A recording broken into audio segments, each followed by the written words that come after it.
Bienvenue à tous sur TV5 Monde. Je vous présente Norma. Cette nonagénaire a décidé de partir en road trip. Vous en connaîtrez la raison. En attendant, je vous propose de découvrir les prévisions de votre samedi 5 mars. En commençant par le domaine de l'Europe. Hier, je vous annonçais 2 systèmes dépressionnaires.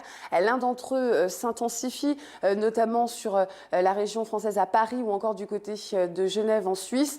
Partout ailleurs, le temps maussade va régner en maître sur l'ensemble du continent, excepté en Ukraine, notamment à Kiev, où là, on va retrouver un ciel beaucoup plus ensoleillé, à l'instar de l'Irlande. Et puis sur la péninsule ibérique, on conserve également un temps assez agréable, même si à Lisbonne, on va perdre 4 degrés par rapport à ces dernières 24 heures. Allez, on fait notre pas de géant et puis on va se rendre sur le continent nord-américain où là, le thermomètre continue de grimper doucement, timidement, mais sûrement, notamment à San Diego, avec pas moins de 20 degrés. Les conditions s'améliorent également, ça se réchauffe à Québec, moins 6 degrés, plus 4 degrés par rapport à hier. Pour le reste, eh bien, on va retrouver de l'humidité sur Pointe-à-Pitre ou encore Fort-de-France, mais cela sans surprise, puis le mercure restera de saison avec 29 degrés. Pour le reste de l'Amérique latine, je ne vous apprends rien, c'est toujours la zone de convergence intertropicale et qui continue de faire son travail et dans toute sa grande générosité de vous apporter son lot d'humidité avec en prime quelques orages qui vont tonner sur Rio de Janeiro. Un mercure qui indiquera 19 degrés à El Acafat et puis 27 degrés sous le ciel bien ensoleillé de Bariloche. Pour nos amis africains, malheureusement,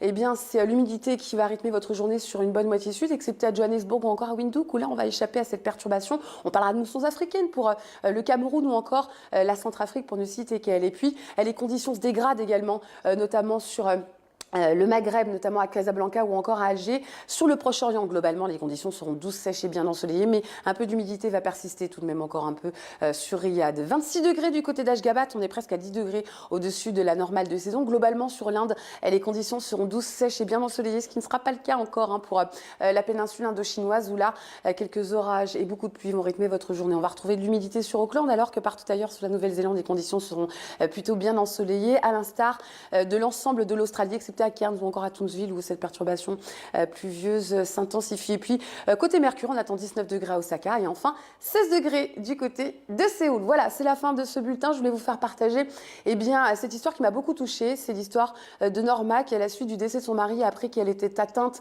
d'un cancer de l'utérus et au lieu de partir en chimiothérapie, elle a décidé de partir en road trip avec ses enfants. Les images parlent d'elles-mêmes, pleines de positivité et surtout pleines de vie. À très bientôt sur TV5 Monde. Merci.